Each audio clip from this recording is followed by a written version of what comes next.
I want to be the guy that has freedom. So much for this dream middle class. And my mom keeps telling me, we're supposed to be grateful. My mom doesn't understand because she's like, you got a bike, you got a roof over your head, you got food every day, and I'm not satisfied. And so I'm starting to make decisions right now. I'm gonna get rich one day. Deciding what it is you want out of life. What is your life plan? What do you want your life to be is the most important thing you can decide on. An obsession is what people need to find success. I think they also need to have this constant and never-ending striving for improvement. I don't care who you are.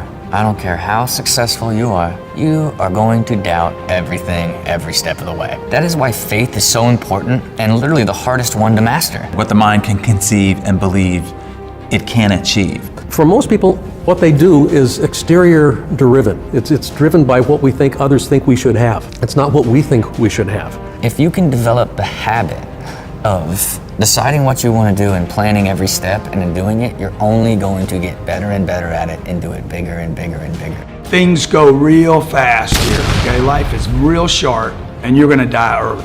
And that was a moment where it's like, do you choose what others would deem a success or do you choose character? I chose from that point forward, I would always choose character over success. I've lived that way ever since. And the odd thing about it is, when you do that, success finds you. Because literally, that means every single step of the way, everything you do will be adding up to what that is. I want a great life. I'm going to become somebody.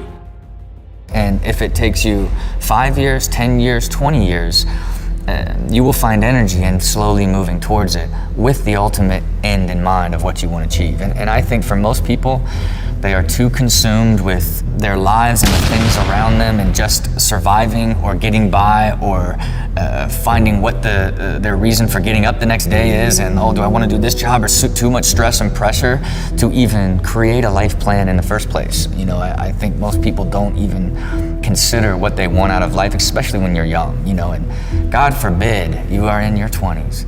You can lay out a life plan and then pick something you want to master and how that connects to it. You are guaranteed success because that's going to give you energy, that's going to create your desire. You're going to be persistent as long as you build a great plan, and you're going to all these other aspects of what you need to achieve that are going to happen, because that will turn into specialized knowledge, that turns into like-minded individuals that become your mastermind alliance that ultimately lead to you achieving what you want to do in a much more direct and specific way. There's a lot of talk about passion, and I don't think a lot of the great entrepreneurs or great achievers in the world that necessarily are driven by just this idea of passion. I think passion is a misnomer where it's like they're always zealfully happy and in love with what they're doing all the time. I think a better word for it is they're obsessed. I read an article recently about Mark Parker, the CEO of Nike, and it was a short article, but in the article, he said the word obsessed 13 times. And I think that's what you will find if you look at the study of any extraordinary achiever. You know, Thomas Edison, was he passionate? Alexander Graham Bell, was he passionate or were they obsessed? And I've done a whole variety of things, a dozen different industries and unrelated industries.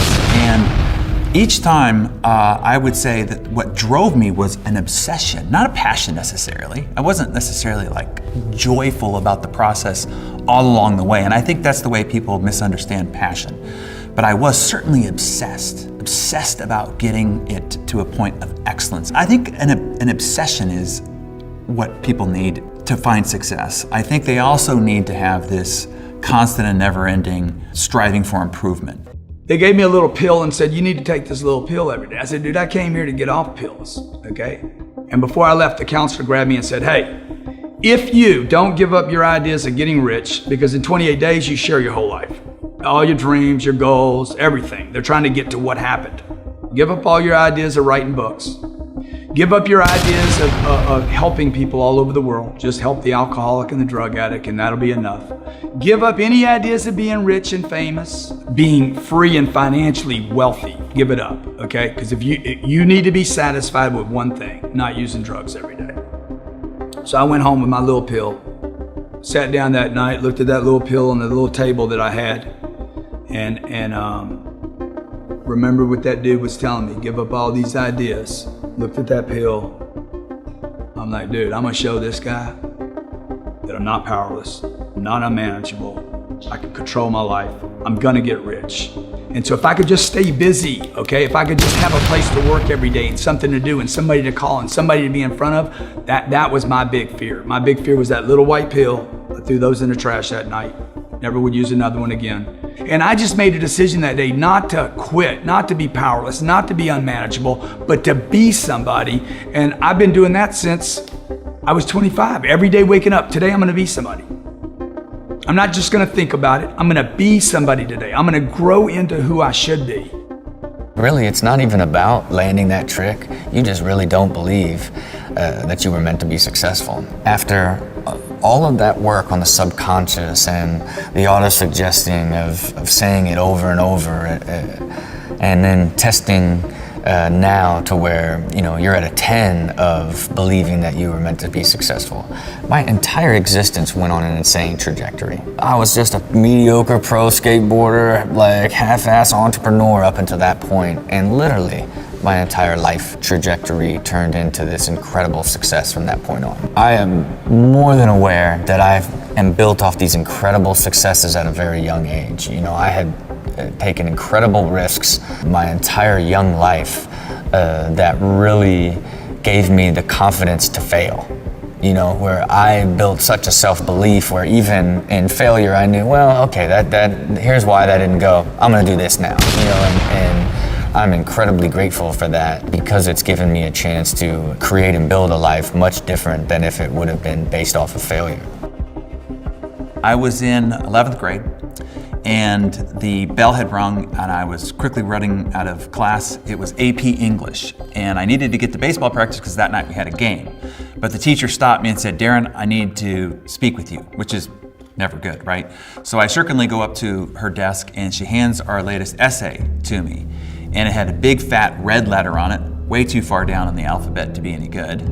And as she handed it to me, she said, "Well, maybe success in writing is just not in your DNA," as if it had been decided, as if no matter what, I could never be good at writing. And then she said, "Well, I heard you hit a home run in baseball last week, congratulations." And I know that she was trying to be helpful, but I was still stewing from the fact that she had said that I could never do this. She says, "Look, you're good at other things, like baseball. Maybe you should just focus on those things that you're good at." And I wish that I could remember this teacher's name, but I had burned it from my cerebral matter long ago because I would love to send her a copy of my third book as a New York Times bestselling author. And it was almost because she said I couldn't that I probably to this day work so hard at trying to do so. And so I have to thank her one more time for giving me that fire in the belly to prove to her that maybe I could do this after all. I guess I think about this in the context of talking to my grandkids. If I had one piece of advice, and this was the last thing that I asked them to think about and to consider as they live their life, is not to be encumbered by what the world seems to be showing them. Listen to their heart. They know what they need to know in order to do and be what they need to do and be. They just need to quiet themselves in order to listen.